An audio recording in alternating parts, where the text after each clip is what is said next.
الشیطان الرجیم بسم اللہ الرحمن الرحیم الحمد للہ الذی ہدانا لہذا وما كنا لنهتدی لولا ان هدانا اللہ لقد جاءت رسل ربنا بالحق الصلاة والسلام علی النبی الأمی المکی المدنی القرشی الہاشمی المطلبی ابی القاسم محمد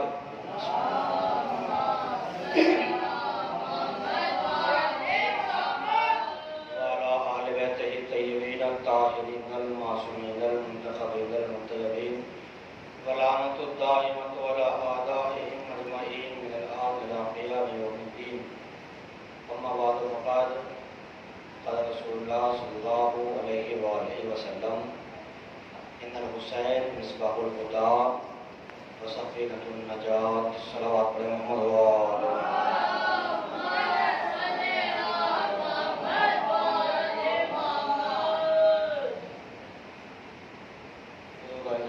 معزز سامعین، اپنے حبیب کے لیے اللہ نے ارشاد فرمایا وما ينطق عن الهوى ان هو الا وحی یوحی، میرا حبیب تو کچھ کہتا ہی نہیں، یہ تو بس وہی کہتا ہے جو وحی کہتی ہے۔ میرا حبیب وحی کے مطابق بولتا ہے، میرا حبیب وحی کے مطابق کلام کرتا ہے، میرا حبیب وحی کے مطابق گفتگو کرتا ہے۔ ان کے گفتگو کرنے کا انداز وحی کے مطابق ہے، ان کے بولنے کا انداز وحی کے مطابق ہے، ان کے عمل کرنے کا انداز وحی کے مطابق ہے۔ میرا حبیب جو بھی بولے گا وہ اللہ کی وحی کے اعتبار سے بولے گا، اپنی منشا سے، اپنی مرضی سے، اپنی آرزو سے، اپنی تمنا سے کبھی میرے حبیب نے کچھ نہیں بولا، اس لیے کہ میرے حبیب کی زبان پر وحی کے پہرے ہیں۔ تو اب جو بھی پیغمبر کہتے رہیں گے وہ سب وحی کے مطابق ہوتا جائے گا۔ کسی کا احترام کریں تو وہ بھی وحی کے مطابق ہے، کسی کو کاندھے پہ بٹھائیں تو وہ بھی وحی کے مطابق ہے، کسی کو آغوش میں بٹھا لیں تو وہ بھی وحی کے مطابق ہے، کسی کو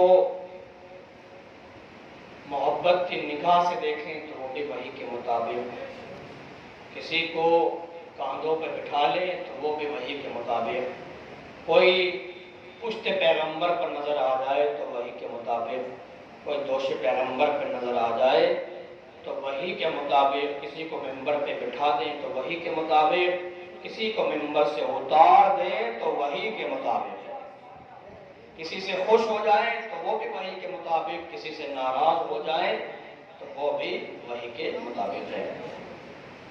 حسین کے لیے پیغمبر نے ارشاد فرمایا ان الحسین مصباح الہدی وسفینۃ النجات، بے شک میرا حسین مصباح الہدی ہدایت کا چراغ ہے، وسفینۃ النجات اور میرا حسین نجات کی کشتی ہے۔ جب نجات کی کشتی ہے اور ہدایت کا چراغ ہے تو اس کا مطلب یہ ہے کہ قیامت تک اب انسان جو بھی ہدایت پائے گا، وہ جس کو بھی ہدایت چاہیے وہ حسین کے در پہ آئے۔ جو حسین سے جتنا دور ہوتا چلا گیا اتنا ہدایت سے دور ہوتا چلا گیا۔ نماز پڑھ لینا کمال نہیں ہے، حسینیت کو پہچاننا کمال ہے، مقصد حسین کو پہچان کے نماز پڑھنا کمال ہے، مقصد حسین کو پہچان کے عزاداری کرنا کمال ہے۔ شیعہ خالی وہ نہیں ہے جو خالی چوراہوں پہ کہتا پھرے کہ میں حسین کا شیعہ ہوں۔ کمال یہ نہیں ہے کہ ہم کہیں کہ ہم حسین کے شیعہ ہیں، حسین کہہ دے کہ یہ ہمارا شیعہ ہے، حسین کہے، اہل بیت کہہ دے کہ یہ ہمارے شیعہ ہے تو کمال ہے۔ ورنہ تو کوفے کے لوگ بھی تھے کہ جو حسین کو خط لکھ رہے تھے، کچھ لوگ ایسے تھے کہ جنہوں نے حسین کو خط لکھا۔ آج اگر ہمارا معاشرہ ہے وہ چاہے دنیاوی معاشرہ ہو، وہ کسی بھی ملک کا معاشرہ ہو، خصوصاً ہندوستان کا جو معاشرہ ہے اس کا ایک عجب طریقہ ہے، الگ طریقہ، بالکل مزاج کوفی مزاج بن گیا ہے۔ حسین کو خط لکھ کے بلاتے تو ہیں لیکن کوفے والوں کی طرح ساتھ چھوڑ دیا جاتا ہے. کیوں ہو رہا ہے ایسا؟ اس لیے کہ ہمیں حسین کی معرفت نہیں ہے. کاش ہمیں پتا ہوتا کہ ہم نے بلایا کسے ہے تو پھر یہ امام بارگاہ خالی نظر نہ آتے. بہت سے لوگ تو یہ کہہ کے مجلسوں میں نہیں آتے کہ یہ اشراف کیا کریں، ہم مجلسوں میں جائے کیسے، بچے کریں.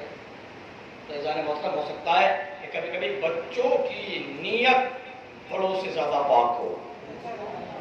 بچوں کی یہ مجلس بیوی کو تمہاری اس مجلس سے زیادہ پسند ہو کہ جس مجلس میں تم نے 1,00,000 کا تبرک خرچ کیا ہے، اس سے کہیں زیادہ پسند ہو سکتی ہے بیوی کو. یہ مجلس ایک واقعہ میرے یاد آ رہا ہے، میں آپ کے سامنے پڑھوں گا انشاءاللہ. ابھی میں پڑھنا چاہ رہا ہوں. ایک ایران میں بہت بڑے خطیب تھے، بہت بڑے خطیب، پورے ایران میں ان کا چرچا، بڑے بڑے پروگرام وہی پڑھتے تھے.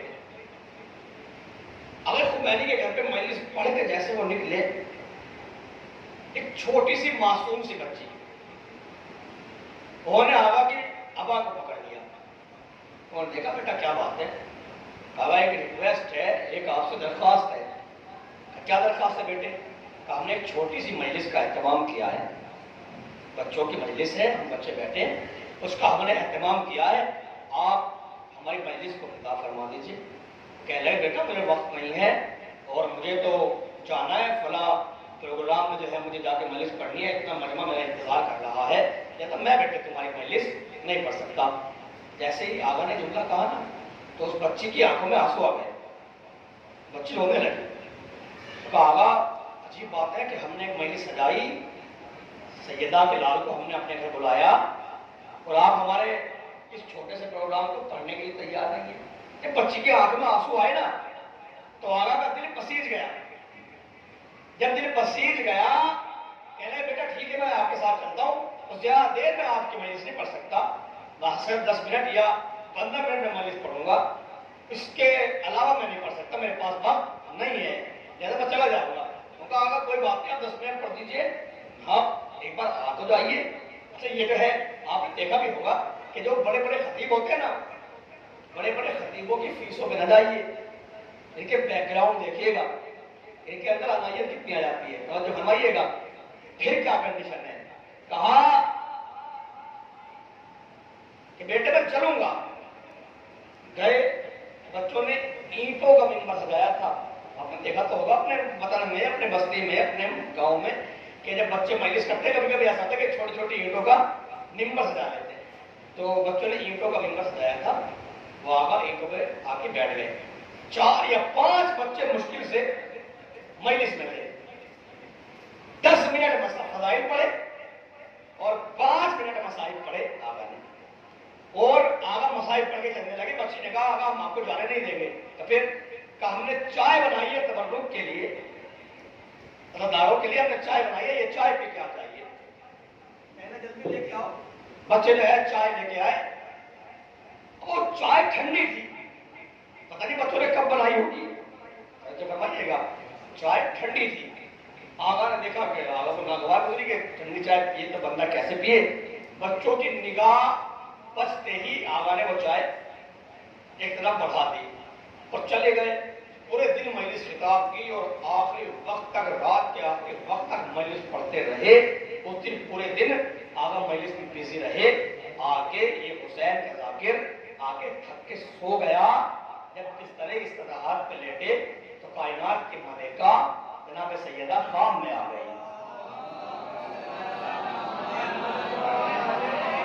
مجلس کی اہمیت بتا رہا ہوں. مجھے گھروں پہ بیٹھ کے مجلس سننا پسند کرتا ہوں. حسین کو آن لائن عزادار نہیں چاہیے، حسین کو وہ عزادار چاہیے نہیں جو گھر پہ بیٹھ کے سننا چاہے. حسین حاضری چاہتے ہیں، حسین حاضری مانگتے ہیں. یاد رکھیے گا ثواب گھر پہ بیٹھ کے سننے کا نہیں ہے، فرش عزا پہ بیٹھ کے سننے کا ہے. اس لیے کہ تمہارا گھر جنت نہیں ہے، زہرا کا آغا خانہ جنت ہے، اور جنت سے محروم وہی رہتا ہے جو بدبخت ہوتا ہے. تو یہ کہہ رہا ہوں کہ بدبخت ہی جنت سے دور رہے گا. جنت کو سجایا ہے اللہ نے متقین کے لیے. حسین کا ذکر جنت ہے، حسین کا عزا خانہ جنت ہے. اب جو بھی حسین کے عزا خانے میں نظر آ جائے